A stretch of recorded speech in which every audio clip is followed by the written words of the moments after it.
মানো এটা জুবিনদার হত্যা না, এটা সমস্ত আসামবাসীর আত্মার হত্যা। কারণ জুবিনদা আসল সমস্ত আসামবাসীর সত্যৰ আৱাজ। কি ঘেন্টা হ'ব তাত? কোনে চাব গছবিলাক? য'ত গছ লাগে তাত গছ কাটি আছে, য'ত গছ নালাগে তাত গছ ৰুই আছে। জুবিনদা আসল একজন প্রাকৃতিক প্রেমী, সাধারণ মানুষের মতন জীবন বাস করা সমস্ত আসামবাসীর একটা অমূল্য সম্পদ। আসামের একটা জাতীয় সম্পদ জুবিনদা। হিমন্ত বিশ্ব শর্মার ওয়াইফ রিনিকি বুয়া শ্যামকানু মহন্তর ফেস্টিভ্যালের গোল্ডেন ফ্যাশন শোর লগে ওতপ্রোতভাবে জড়িত। এর মধ্যে আফসোসের কথা যে জুবিনদার মৃত্যুর পরেও এই ফ্যাশন শো কন্টিনিউ চলে আসা। জুবিনদার মৃত্যু আসলে একটা প্ল্যানিং, এটা একটা ষড়যন্ত্রমূলক হত্যাকাণ্ড। কারণ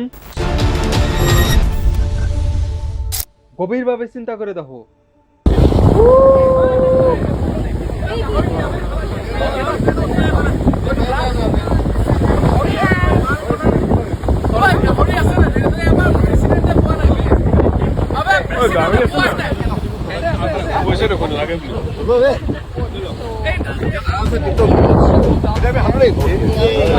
সবাই জানে যে জুবিনদা ড্রিঙ্ক করে।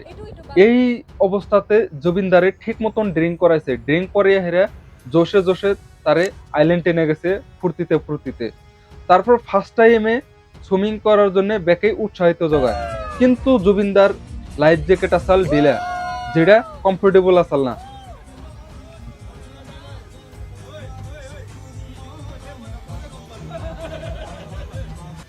যেহেতু এই মৃত্যুর নগে জড়িত তিনজন ব্যক্তির নাম ওতপ্রোতভাবে উল্লেখ করা হয়েছে, এখন এনে প্রশ্ন আহে যে তারা হয়তো জুবিনদারে মারার প্ল্যান কি এর জন্য করব। তারা তো জুবিনদার লগের মানুষ, কাছের মানুষই আসাল। তাগো বিজনেস তো ঠিকই মতন চলতো, তাগো ইনকাম তো ঠিক মতনই হতো, তাগো ব্যবসা তো ভালোই চলতো, শ্যামকানু মহন্তর ব্যবসা তো ভালোই চলতো। হঠাৎ করে তারে মারার প্ল্যান কি এর জন্য করব, এনে একটা বড় প্রশ্ন আহে।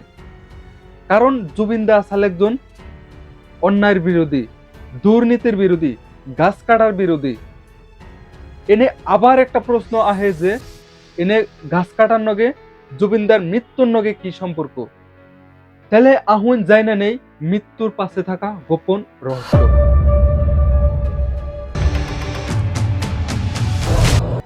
জুবিনদাই কইছে যে আমি নিজে গান গায়ে একবার বিজেপি রে জিতাইছি, এইবার নিজে গান গায়ে বিজেপি রে হারামো।